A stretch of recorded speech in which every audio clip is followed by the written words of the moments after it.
అర కిలోమీటర్ దూరంలో పులి కనిపించినా కాళ్లకు పని చెప్పి అల్లంత దూరం పారిపోతాం. మరలాంటిది ఆ పులి వచ్చి హఠాత్తుగా వచ్చి కళ్ల ముందే నిలబడితే గుండెలు జారిపోవాల్సిందే. మహారాష్ట్ర నాగ్పూర్లోని ఉమెర్ కర్హండాలా పులుల పార్కులో కొందరు సందర్శకులకు ఈ అనుభవమే ఎదురైంది. పార్కులో ప్రయాణిస్తుండగా పులి కనిపించడంతో డ్రైవర్ వాహనాన్ని అక్కడే ఆపివేశారు. తన ముందు ఆగిన సందర్శకుల జీపు వద్దకొచ్చిన ఆ పులి కొద్దిసేపు దాని చుట్టూ తచ్చాడింది.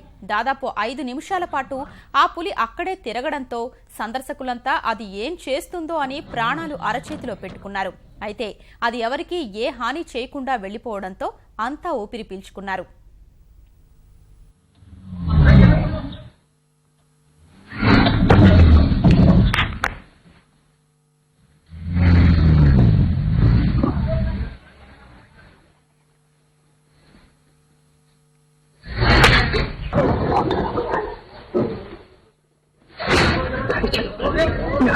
चलो